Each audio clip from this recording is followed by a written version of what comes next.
Valentine's Day. We all know it as a time to celebrate romance and love. But the origins of this festival of roses, chocolate, and Cupid are actually quite dark. In fact, bloody. So what exactly is the story behind this lovey-dovey holiday? We'll have to take a trip to ancient Rome. But before we get going, please like and subscribe. Ancient Rome, a place of diverse, rich culture and history, inspired by the many gods, Jupiter, Neptune, Mars, Venus, and more. There were so many festivals in ancient Rome, but today we'll be taking a look at the festival of Lupercalia, celebrated from February 13th to February 15th. Lupercalia was proto-Valentine's Day. But it definitely wasn't celebrated the way it is today. Lupercalia was a fertility festival dedicated to Faunus, the Roman god of agriculture, as well as to the Roman founders Romulus and Remus. To begin the festival, members of the Luperci, an order of Roman priests, would gather at a sacred cave where the infants Romulus and Remus, the founders of Rome, were believed to have been cared for by a she-wolf or lupa. The priests would sacrifice a goat for fertility and a dog for purification. They would then strip the goat's hide into strips, dip them into the sacrificial blood, and take it out to the streets. Men sacrificing goats and dogs. Creepy, but okay, I get it. It was old times. But no, it doesn't end there. After the sacrifice of the goat and dog, men would whip women with the bloody hides of the animals they had just slain. And to put this more into the real atmosphere and picture, the Romans would be intoxicated and without clothes.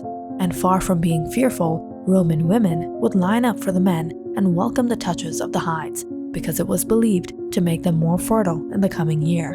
And this spine-chilling festival actually included a matchmaking lottery, in which all the young women in the city would place their names in a big urn. The city's bachelors would each choose a name and become paired for the year with his chosen woman. These matches often ended in marriage.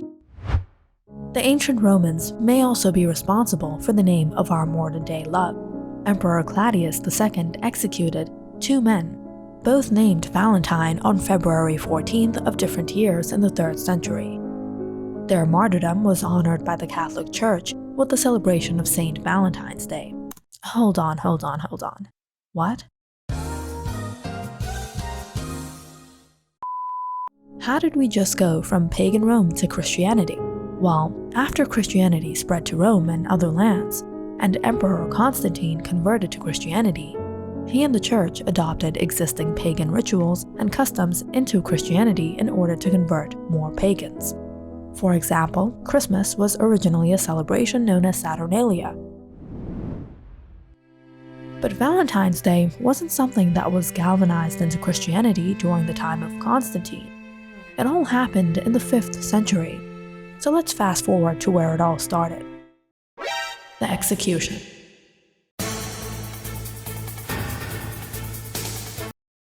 The Catholic Church recognizes at least 3 different saints named Valentine, all of whom were martyred. One legend contends that Valentine was a priest who served during the 3rd century in Rome.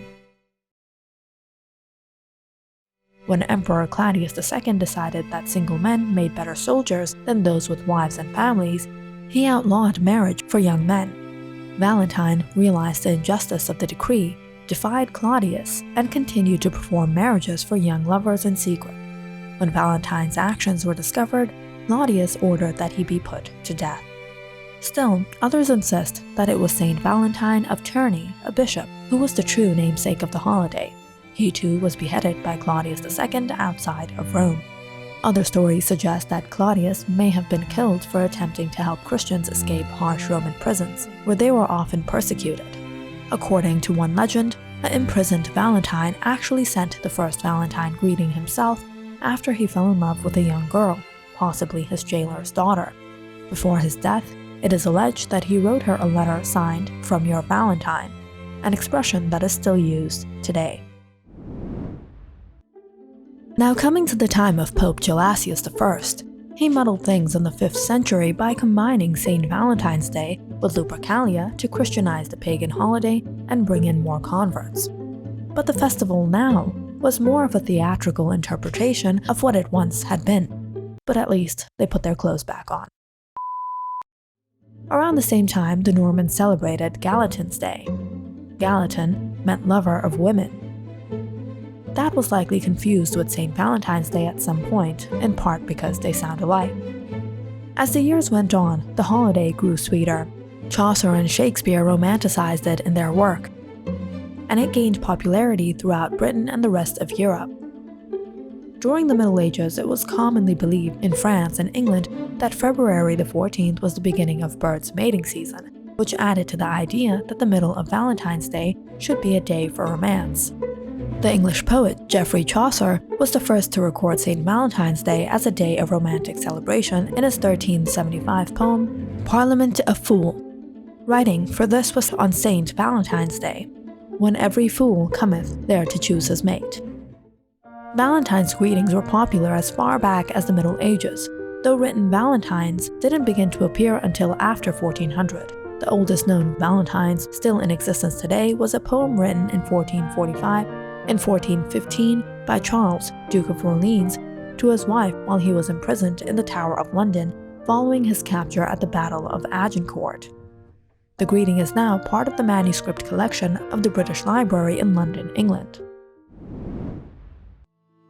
Several years later, it was believed that King Henry V hired a writer named John Lingate to compose a Valentine note to Catherine of Valois. Now some of you might be thinking, so what about Cupid? I thought if anything, Valentine's might have originated from him. Good guess, but actually no. In fact, Cupid is often portrayed on Valentine's Day cards as a cherub, launching arrows of love at unsuspecting lovers. But the Roman god Cupid has its roots in Greek mythology as the Greek god of love, Eros.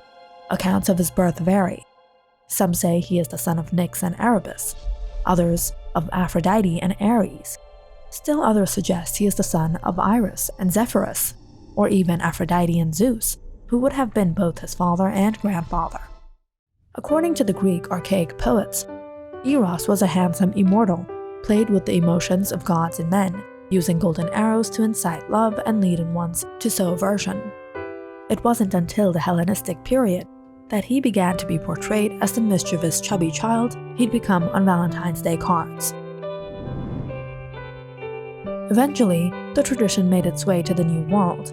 The Industrial Revolution ushered in factory-made cards in the 19th century, and in 1919, Hallmark Cards of Kansas City began mass-producing Valentines, and February has not been the same since. And now, St. Valentine's Day is more or less a holiday of big business. If you liked our video, don't forget to subscribe and follow our channel for more videos like this one.